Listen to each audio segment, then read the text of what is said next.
they give me some little leeway because they're all much younger than me. They don't know how us old people act. Wily, that's the word, wily. We call it crazy like a fox in Tennessee.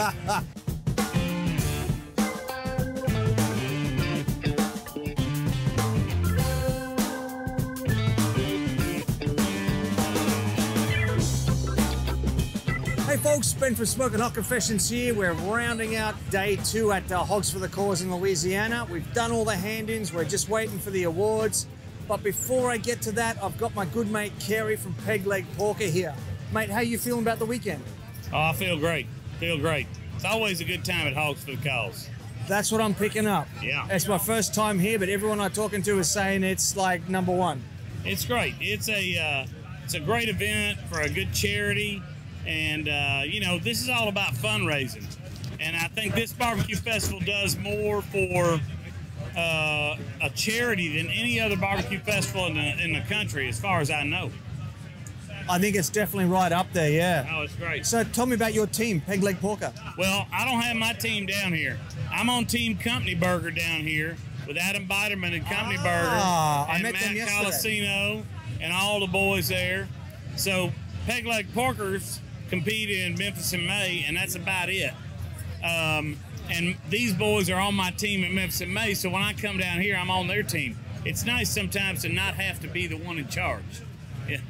I hear you, man. I hear you. So usually when I do something like that, I end up being parsley bitch. It's my job to cut the parsley and put That's right. Absolutely. Yeah. Is that you this weekend? Are you the parsley I do bitch? that shit. Yeah, I'm doing whatever. But the nice thing is also I'm the oldest member of the team. So if I say I've got to sit down in a chair or something, you know, they give me some little leeway because they're all much younger than me. They don't know how us old people act. Wily, that's the word, wily. We call it crazy like a fox in Tennessee. Nice, I like that, I like that.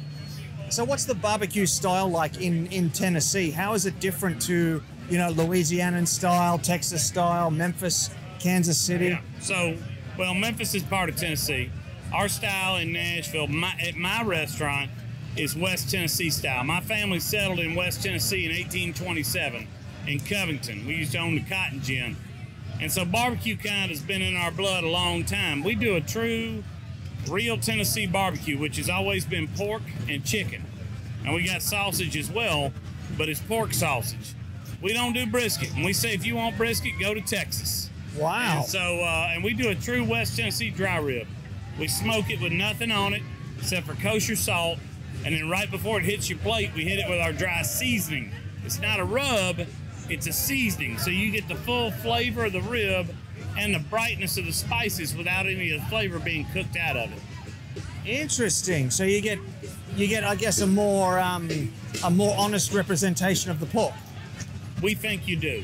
This was originated by the Rendezvous in Memphis years ago, 60 years ago, by Charlie Vergas, and they're actually Greeks. And they started with a sandwich shop, turned it into a barbecue place. They developed this barbecue seasoning, and it's really a derivative of a Greek seasoning, but it's a fantastic way to present the true representation of the pork without covering it up by smothering it with salt or sugar. And then all that sauce and all the rest of that as well. Yeah, well, you know, and we serve it with a sauce on the side. Like, I like to take my dry ribs, dip them in sauce, you know, and eat them. But I've got a lot of diehard fans that they only want the dry ribs. And when we say dry rib, that doesn't mean the ribs are dry. The ribs and the meat are moist and tender. It's just the seasoning on top is a dry seasoning. They're not wet and sticky. Yeah, gotcha. Lovely. So, what of that style have you brought to this competition this weekend? None of it. None of it. There you go. Well, I'll tell you what I brought. If this team wins a trophy this weekend, it has nothing to do with this man whatsoever. I came down here to have some fun and not be in charge.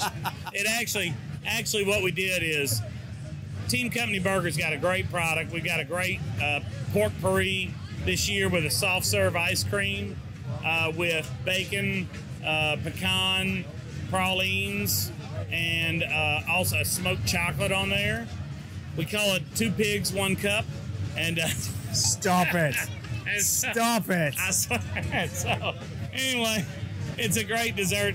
And we have Great ribs, and we did a whole hog from Holy City Hogs from Tank Jackson in Charleston, but we cooked it on the BMF 200, which is the smoker that I manufacture. So if you want to ask what I brought to Hogs for the Cause, I brought the world's best smoker that's cooking the award-winning Holy City Hog for the hog competition today. Sounds good, man. Tell me about that. Tell me about the BMF 2000. The BMF 200 is it's a triple-walled vertical smoker, so it's a reverse flow. The heat comes up all three sides. All walls are insulated. Dumps in the top. The exhaust is out the bottom, so it forces convection.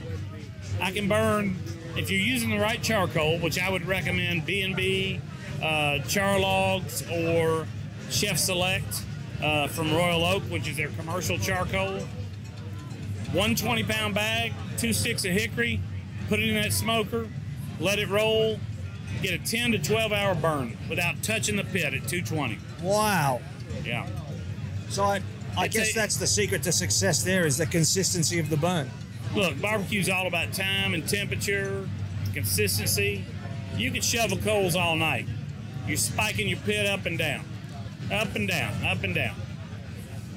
Or you can have a consistent smoker like the BMF 200, steady as a rock. I like that. I've been drinking for 3 days. Look how steady that hand is. Me too.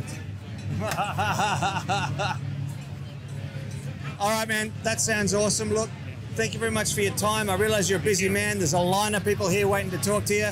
So thanks very much. Thanks for being part of the show. I appreciate it. Hope to see the BMF 200 pick up some awards up there on the stage. And I hope to get back down to Australia very soon. I loved it. Cooked for Good Food Month a couple of years ago with Morgan McGlone. Want to get back down to Sydney, Melbourne, and Perth. And a shout out to my man Stone Cold Steve Austin, who was from Perth, who came and worked for me for 9 months at the Peg Leg Porker. There you go, Stone Cold Steve Austin. That's what he did when he retired from wrestling. We're looking for him to open a new place in Perth soon. Sounds good. Thanks, man. Thank you, mate.